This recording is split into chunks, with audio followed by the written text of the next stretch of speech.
Now let's begin the conversation. Justice and security go hand in hand, but when those entrusted with maintaining law and order are accused of breaching it, trust is eroded. In Delta State, disturbing allegations have emerged against wardens at Okere Prison, claiming that inmates are secretly released to engage in robbery operations, a practice allegedly known as Omela operations. The Nigerian Correctional Service in Delta State has swiftly denied the claims, calling them baseless and fabricated. The Public Relations Officer SC Allen Iloba insists that the accusations are designed to tarnish the institution's reputation and disrupt peace in the state. However, in response to public outcry, the federal government has vowed to investigate the matter thoroughly. And that's what we want. About BK, men of the Correctional Service, they've denied this accusation. But first of all, how did this allegation come about?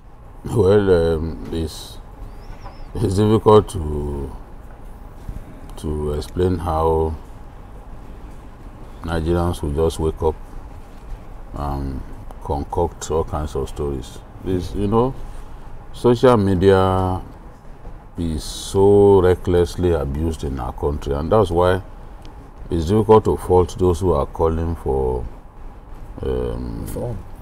some form of regulation. Okay, regulation. Yes, okay, on social media. Okay. To keep the wayward people who are abusing social media in check. I think we are really getting there, because we are thoroughly abusing social media in our country. I can imagine how many Nigerians must have been deceived to believe that this is true. Sometimes even people who are educated, the kind of claims that they believe, it makes you question the quality of education that they've had. Honestly, in this same country, we were told that President Warri was not the real person, that the person they brought back after he fell sick was a certain person from Sudan, meaning that Warri was cloned. No human being has ever been cloned. Even when Dolly the sheep was cloned, it was agreed globally that it must not, human beings must not be cloned, that they must not take it to that level. And because even cloning of animals, beyond Dolly the sheep that was done, the world pulled back. Because it's a slippery slope. You see, because there was a doctor who told me that, look,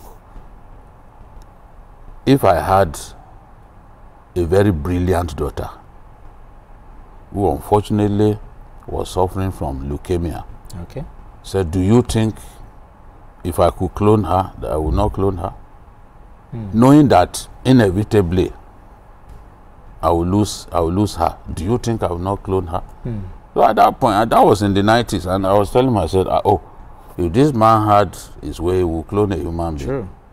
But Nigerians wanted us to believe that our president was cloned. Became a different person. So we will have set a record as a country. The first country to actually clone. Have a cloned president. And people will believe. You see educated people asking you questions. Jide, don't believe. Sometimes you believe that these things are not true. Don't be too sure. They will be telling me not to be too sure. I see them arguing on newsstands. They are arguing big time. So because esoteric stories, people just run with. How do you imagine that armed robbers who are in custody will be released to go and carry out armed robbery and then brought back into the prison walls? I don't understand. We believe anything. It takes one guy to start this, and you see others will just join. A lot of the stories, look at the story that, somebody kept money in Sokewe pit. Absolute rubbish. Something that didn't happen. They say EFCC discovered that one former government official actually kept money in a soakaway pit. The day we brought the EFCC chairman here, he said nothing like that happened. Yet, it was attributed to the EFCC. They also claimed that the Ezane, Alice Madweke, had diamond-crusted brazier. Yeah, bras. Again, they claimed that EFCC raided her closet and laid their hands on diamond-crusted brazier.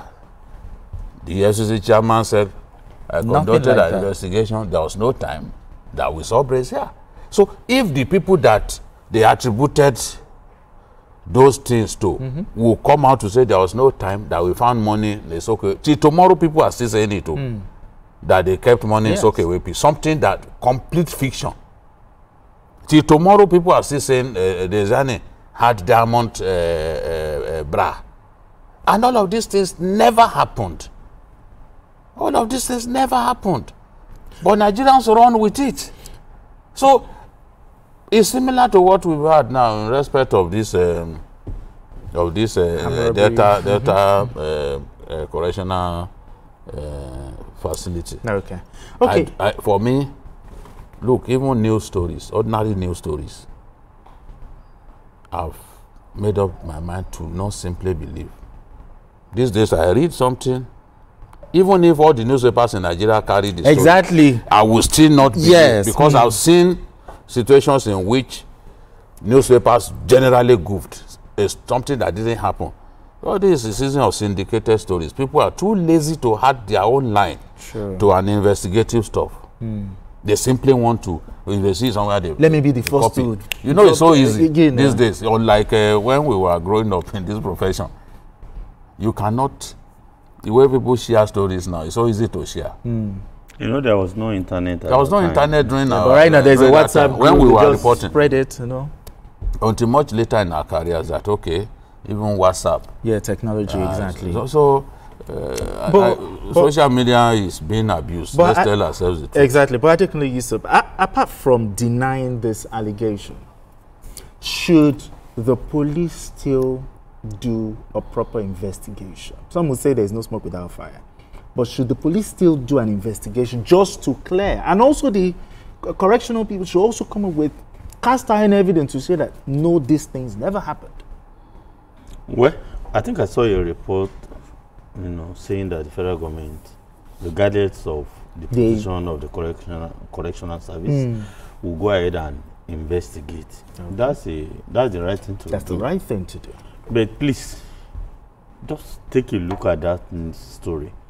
It never emanated from the traditional media sources. It's from one, I think, local online-based news platform. But it became a viral thing because of the weight of the issues, you know, in the report. And you see the entire, you know, correctional service reacting very, you know, very, you know. So the point is, when you look at it, we need to know, in Nigeria, just like many other countries, a lot of our people, apart from radio, the highest number of people read or access their stories from the digital platforms. But the truth is that the vast majority of people who, you know, access stories from online platforms, this is pure research now, don't believe in the stories. Come on, how do you convince me that a correctional service will release inmates to go and do armed robbery and now come back? Come on, how, even if we are a banana republic, how does that add up? It doesn't make sense. No, is it to make money and share with who? Please, there are things that you can maybe a bit say, oh, maybe this one, believe me, maybe fools, but Nigerians are not in that category. Maybe in the movies. The truth is, if there is no movie that would do that, please. Movies, you know, they say make believe what they mirror the society, what happens is not, you know, this kind of thing. It's not possible. The truth is that people need to know, based on academic research, one, it is true, apart from radio, most people access their stories from online. Okay. But at least in most of the, you know, research we see, at least more than 70% of people who access their stories from digital platforms don't believe in the veracity of those stories. Because most of the stories you see around these platforms are not well, you know, processed in the former gatekeeping processes of the traditional media.